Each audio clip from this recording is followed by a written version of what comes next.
contrario, muchas gracias por la invitación y de veras es un honor.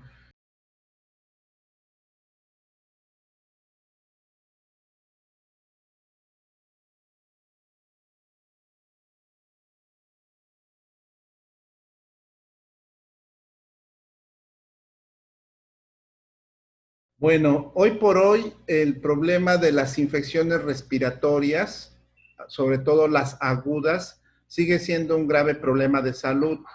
El índice o la prevalencia que existe en la actualidad, pues es de millones de personas enfermas. Esto no es que sea una situación novedosa. Sabemos bien que la etapa estacional invernal es una condicionante para que las personas se enfermen de lo que se conoce como catarro común. Existen múltiples virus y bacterias que pueden ocasionar este tipo de problema y lo sabemos bien. Muchos de estos problemas afortunadamente se autolimitan, afortunadamente evolucionan favorablemente. La evolución y el tiempo más o menos de transcurso del catarro común son 5 días, con un cuadro quizá un poco febril, quizá un poco de moco, de estornudo, de nariz tapada. Pero ocasionalmente se llega a presentar en este tipo de personas una condición grave, como podría ser neumonía, que sí puede ocurrir, pero es en lo menos común. En el caso de la influenza, existe definitivamente también un incremento en la prevalencia de este tipo de enfermedad, que es hasta ahora prevenible con vacuna. Desgraciadamente, los cuadros que seguimos viendo de influenza actualmente es porque las personas no se vacunan o niegan aplicarse la vacuna cuando tienen la oportunidad de hacerlo. Aunque este año, o sea, al fin del 2020 para este 2021, hubo un poco de disminución de la vacuna que se utiliza a nivel privado, el gobierno sí tuvo a bien hacer llegar la que se conoce como vacuna trivalente de influenza, que es es de igual de utilidad que la tetravalente, que es la que se pone a nivel privado. Sin embargo, todavía es momento para ponerse este tipo de vacunas que son casi idénticas y el tiempo más o menos recomendable es hasta el mes de marzo. Entonces, influenza se parece mucho a coronavirus. ¿Por qué? Porque ocasiona mucho malestar general, ocasiona bastante fiebre, ocasiona mucho dolor de cabeza y también dolor de cuerpo. La influenza puede, más que el catarro común, complicarse con neumonía o con otro tipo de situaciones en las personas que se enferman. Por tal motivo, por eso insisto mucho en la vacunación. ¿Qué pasa con SARS-CoV-2 o la famosa COVID-19? SARS-CoV-2 es el virus que produce este tipo de enfermedad y como todos sabemos o ya todos lo han escuchado, es una enfermedad que tiene un tiempo de presentación desde que uno se contagia más largo en comparación a gripa y más largo en comparación de influenza. Entonces el tiempo de incubación, que se conoce así, tarda más días, puede llegar incluso hasta 10 días de haber tenido un contacto. Por eso es que es muy importante ahorita, por ejemplo, la noticia del señor presidente que tiene coronavirus, que tiene infección por SARS-CoV-2, pues se tiene que rastrear por lo menos 10 a 14 días el contacto de todas las personas que potencialmente lo pudieron haber contagiado. Entonces es una situación más compleja. El cuadro clínico que se presenta en SARS-CoV-2 o en COVID-19 es prácticamente igual que la influenza. ¿Qué difiere? Difiere en que ustedes lo conocen bien, se empieza a perder el olfato en algunos pacientes, puede haber diarrea, que esto a veces es común en los catarros comunes y les voy a decir por qué. Porque este SARS-CoV-2 es un coronavirus y los catarros comunes, hay un primo de ellos que producen catarro común, que son un tipo de coronavirus que nos da cada año. Entonces, por eso nos da a veces diarrea. Son cuando decimos, es que se me pasó la gripa al intestino y ya me enfermé del intestino. Entonces, esto es muy común que llegue a ocurrir con coronavirus. Otro dato que nos permite a lo mejor sospechar es que existe un poco de dolor más intenso a nivel de espalda y de la cintura. Sin embargo, cuando ya empieza a hacerse notorio el evento de COVID-19, es cuando empiezan las personas a toser. Desgraciadamente, en esta fase de toser, más la falta de aire que condiciona, la falta de oxígeno que condiciona dolor de cabeza, mareo, náusea y vómito, ya es una etapa avanzada de esta infección. Entonces esto lo hace más complejo. Nada más para concluir esta parte, quiero señalarles, el 20% de las personas que tienen infección por COVID-19 evolucionan a una situación más grave de lo que pudiera pensarse, es decir, a tener neumonía, a tener falta de oxígeno, a tener afectaciones en otros órganos como son riñón, corazón, cerebro, hígado. Entonces es una situación mucho más compleja. Sin embargo, las personas que tienen COVID-19 leve, pues pueden quedar también un poco dañadas. A veces no sabemos, en este momento no se sabe a bien qué tanto daño puede quedar o qué tantas secuelas o complicaciones pueden quedar en las personas que han tenido COVID-19. Por eso nosotros siempre les decimos prudencia, tranquilos, no empiecen a creer que ya les dio COVID-19 y al día siguiente se salen a trabajar como si nada. Es más, no van a poder. La gran mayoría se va a sentir cansado o mareado. Esto tarda tiempo en reponerse.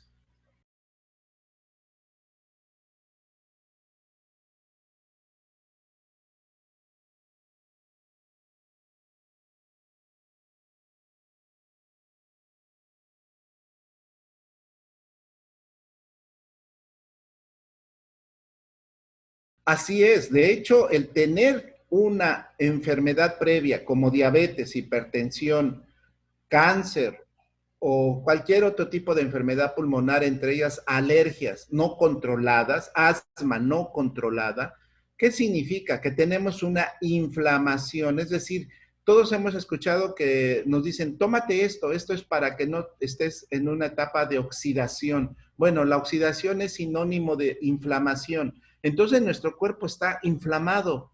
La obesidad es un estado de inflamación sistémica. Entonces, ¿qué hacen los virus en este caso? Pero no todos los virus o todas las infecciones se aprovechan de esa condición para hacernos más daño.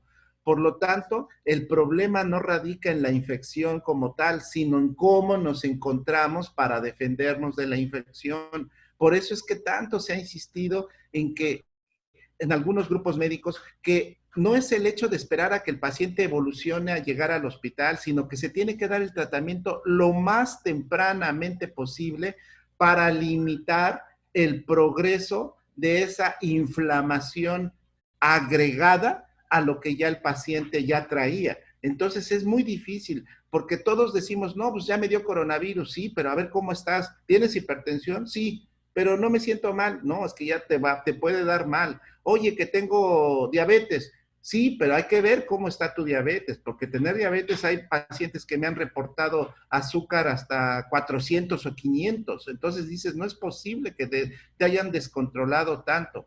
O no, es que tengo asma y no he estado internándome o he estado con agudizaciones cada mes el año pasado y esto me originó ahorita que mis bronquios estuvieran muy inflamados. Entonces, mientras más dañado tengamos nuestro organismo, más presa fácil vamos a hacer de este tipo de infección.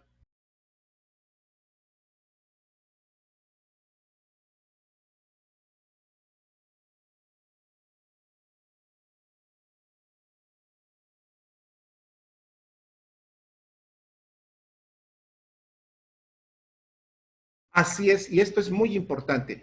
Sabemos bien que la mejor forma de reforzar nuestro sistema de defensas es una buena alimentación, es decir, dejar de comer comida chatarra.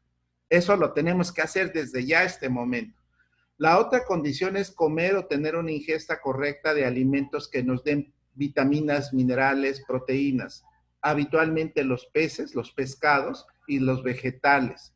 Carne ocasionalmente. Entonces esto nos permite tener una situación adecuada de poder reforzar nuestro sistema inmunológico. Hoy por hoy no hay un tratamiento para COVID-19, no hay ningún antiviral, no hay ningún medicamento que digan, este mata a este virus. Por ejemplo, en influenza hay un medicamento que se llama oseltamivir y que todos conocen bien, que se utiliza para matar a este virus, pero para SARS no. Sin embargo, aquí viene una situación muy controvertida. La gran mayoría de los médicos les prescriben o dicen más bien, es que las posturas oficiales dicen que solamente tenemos que dar paracetamol y nada más para que no te duele el cuerpo. No, ese es el peor error que está ocurriendo en este momento. El peor error es dejar que evolucione el paciente sin darle nada. Entonces, lo que nosotros proponemos es utilizar medicamentos que refuercen el sistema inmunológico. Hay entre ellos, por ejemplo, el pirotimod, que es un inmunoestimulante muy adecuado para este tipo de infecciones virales, porque ayudan a aumentar la cantidad de interferón y de mejorar la defensa de células contra la gran mayoría de los virus. Entonces, es muy útil. Hay una controversia actual, entonces decimos, aparte de los inmunoestimulantes como pirotimod, hay una controversia actual en relación a ivermectina. Ivermectina es un excelente protector para impedir que el virus penetre a la célula y se prolifere o se multiplique. Entonces, el utilizar la combinación de ciertos medicamentos que ayudan a evitar que la inflamación progrese y que evitan en experimentos algunos virus que se proliferen, como podría ser SARS-CoV-2, entonces ayudan mucho. Entonces, no es que yo tenga la verdad o ellos tengan la verdad, sino que se debe de individualizar perfectamente el caso para darle y asignarle el tratamiento correcto. Lo que no es válido son dos cosas. Uno, no dar absolutamente nada y dejar a la historia natural de que el paciente le vaya como le vaya.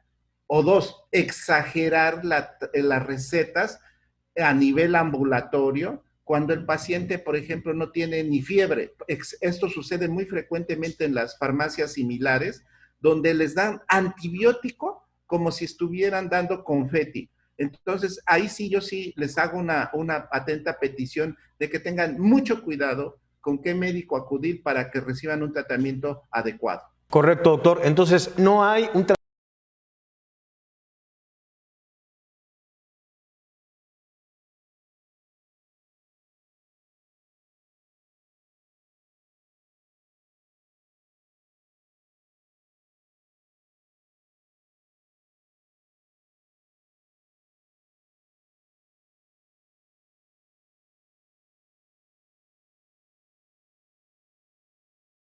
Con relación a la mejor protección que hoy tenemos para no infectarnos, y todos lo hemos escuchado y no está por demás volverlo a decir, es el empleo de cubrebocas cuando estemos en contacto con las personas, el empleo de caretas transparentes, esas de mica, que nos ayuda a que nadie nos salpique saliva, y el empleo de gel con alcohol. Eso es la mejor medida, además del distanciamiento. No acudir a lugares donde están aglomerados, no hacer fiestas innecesarias, no viajar pensando que con eso me voy a relajar. Mucha gente que ha viajado ha regresado enferma y eso todo lo hemos escuchado en amigos, familiares o en las noticias. Bueno, esto es lo más importante. La vacuna. Hoy por hoy, la vacuna se ha fundamentado como una gran esperanza, pero la vacuna para que tenga un efecto protector y termine con la pandemia, no es de manera inmediata. Es una esperanza a mediano y largo plazo. Todo lo hemos escuchado y no porque no haya vacuna, sino porque el proceso de adquisición de defensas específicas para este virus es progresivo, es lento. Entonces, no es que nosotros ya me vacuné hoy la primera dosis y ya mañana ya me salgo a hacer una fiesta o me voy de vacaciones. No, hay que esperar porque me vacunaron a mí, pero falta la segunda dosis, que a veces ahorita se está argumentando que a lo mejor no se va a dar en algunos segmentos de la población. Entonces, no es una protección al 100%. Y lo que debemos de recordar es, a lo mejor uno está vacunado o alguien, pero los demás, no, ¿verdad? Entonces vean ustedes que esto va a llevar un proceso tardío, un proceso muy pausado. No hay que fundamentar en este momento nuestras esperanzas para eso. Es muy emocionante pensarlo así. Y qué bueno que ya hay vacuna. Pero hoy por hoy, nuestras medidas de prevención que ya conocemos todos son las que deben de imperar en todo momento.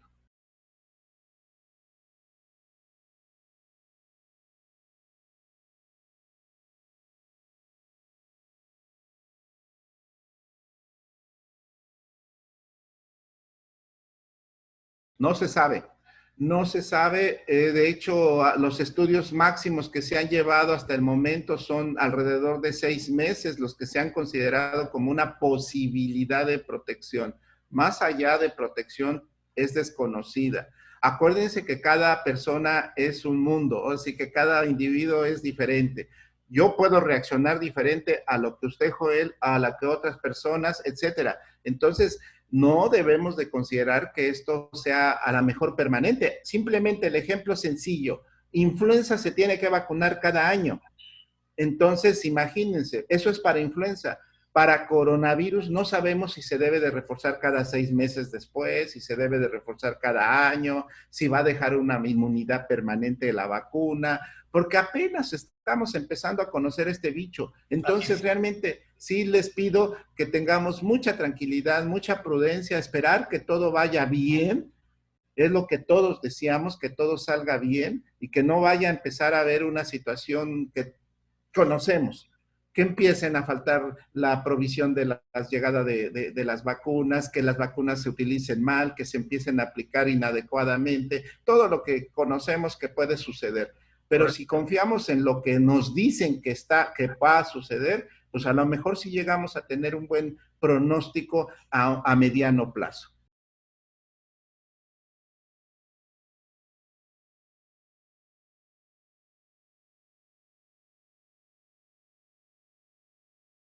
¿Cuáles son las vacunas más avanzadas, doctor? La vacuna que todos hemos conocido, que es la de Pfizer BioNTech, que es el laboratorio que los laboratorios que la producen, es una vacuna que en donde se extrae un pedacito de RNA del virus, se envuelve en una capita de grasa para que cuando se inyecte entre a nuestro cuerpo y esa grasita proteja al virus, al RNA del virus, y nuestras células se lo coman y procesen la posibilidad de generar defensas contra esa partícula que va a producir precisamente lo que hace que el virus se reproduzca, que es la proteína S, que es una proteína que se fija de cuenta que es como un gancho que se pega a nuestras células. Ese pedacito de RNA es lo que hace que nuestro cuerpo reaccione para que ataque a esa proteína que se produce por este RNA. Esa es la más avanzada. Hay otra que es muy parecida que se llama Moderna, que es la que le sigue, por decirlo de esta manera. Y hay otra diferente, con otro prototipo, otra forma de producción, que es la de Astra.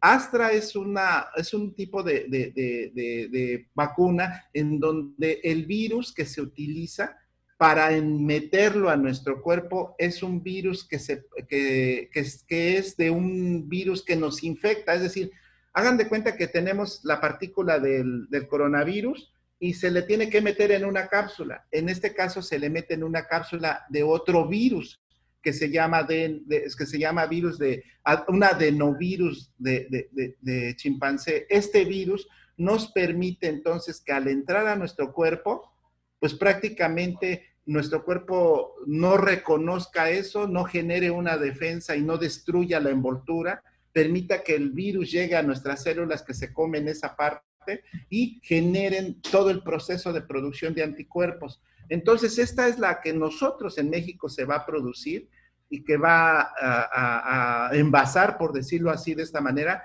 y que van a ser millones de dosis las que se van a poder obtener muy probablemente. Entonces, de manera así muy estricta, esas serían las tres. Actualmente, y esto lo han escuchado muy bien, existe un desarrollo de una vacuna muy parecida a la de Astra, que es la de Sputnik, que es otra vacuna, que es rusa, y que es seguramente la que muy probablemente el señor presidente hizo contacto hoy en la mañana con Putin para poder hacernos llegar esas vacunas a nuestro país. Pero recuerden, esto lleva un proceso, primero de confirmar la compra y después de que nos las envíen. Entonces, quién sabe cuánto tiempo vaya a pasar.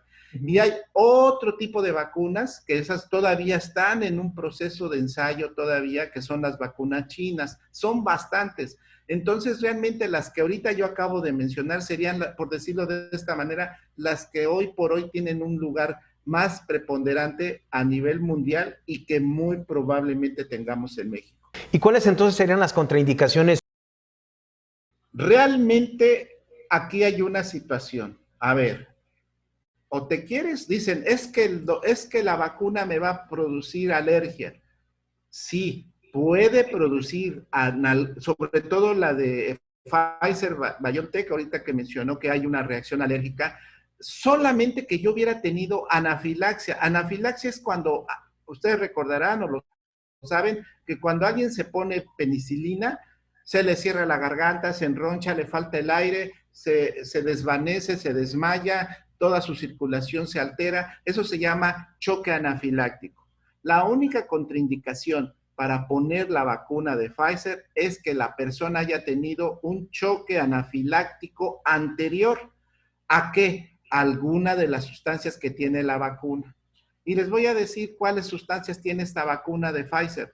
Tiene la grasita, la capsulita de grasa que envuelve al material genético del virus, es una sustancia que se llama polietilenglicol. Esta sustancia, ¿saben para qué se utiliza? Para laxantes y para champús. Díganme quién en México no ha utilizado en su vida un laxante y quién ha tenido reacción adversa o choque anafiláctico por un laxante. Creo que nadie o muy poquitos. Entonces no exageremos el caso, porque claro, va a haber un vecino ahí de tu abuelita o de tu tía que vive en Tinguindín el Alto, pero eso es anecdótico, como cualquier situación de la medicina. Si llega a suceder, pues ni modo, ahí están precisamente médicos que tienen toda la obligación, y eso sí que quede bien claro. El médico que pone una vacuna, ya sea militar, ya sea civil, ya sea en cuarteles, ya sea en donde sea, tiene la obligación de conocer cómo se trata una anafilaxia. Entonces, tranquilos, no va a pasar nada. Si les toca, como en la lotería, hacer una reacción anafiláctica, ahí están los médicos, ahí están las enfermeras que tienen la obligación de conocer perfectamente cómo tratar esa reacción. Entonces, tranquilos, porque entonces aquí decimos, más vale un poquito de riesgo que todo el riesgo que tenemos de, ya saben lo que pasa si nos enfermamos con este bicho. Así es, ahora, cuando ya estamos vacunados, lo decíamos hace rato, no quiere decir que démosle el vuelo a la hilacha, hay que ser tranquilos, hay que ser prudentes, mantener el cubrebocas, mantener los que quieran usar careta, pero cubrebocas es a fuerza, no, es que me dijeron por ahí que no sirve, claro que sirve. Entonces, mientras más protección tengan, más sanos van a estar y van a perdurar hasta que esto salga adelante.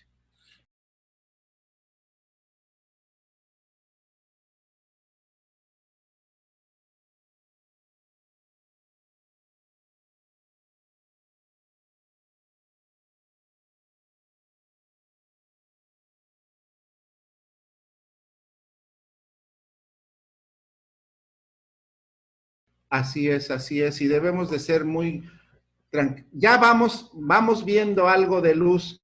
No quiere decir que ahorita es como salir en una lluvia, está granizando. Ahorita yo no me saldría a mojar y menos con granizo. Cálmense. Es más, ahorita es cuando peor está porque está cayendo granizo, hay rayos, hay centellas, hay lodazal, hay charcos. Entonces, ¿para qué salen? Tranquilos, sí se va a componer esto, pero necesitamos mucha colaboración. Los hospitales están saturados y los que están saliendo o están desocupando camas, muchas veces son porque fallecen. Entonces, no seamos un número más. Eso sí quiero, por favor, que todos comprendamos. El decir 150,000 muertos, es decir, 150,000 familias que han llorado por uno de nuestros conciudadanos. Eso no se vale. Debemos tener corazón, humanidad para sentir que cada uno de estas 150,000 familias han sufrido la pérdida de un ser querido. No, si ya lo tuvimos, qué tristeza. Y si no, ¿para qué tener un ser querido que fallezca? Entonces, cuídense, por favor, mucho.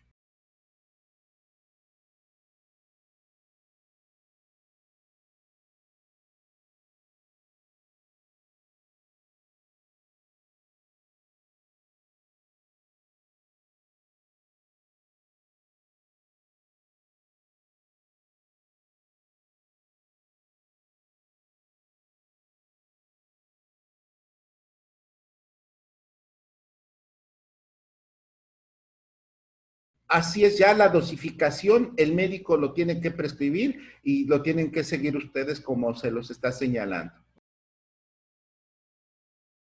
La prioridad en la vacuna de coronavirus es mayores de 18 años y sobre todo aquellos que tienen precisamente edad avanzada o comorbilidades, o los médicos que están en la trinchera de los hospitales. Entonces, estos son los grupos prioritarios, quizá los maestros creo que ya está empezando a ponerse con los profesores, y qué bueno que son los que están empezando a protegerse.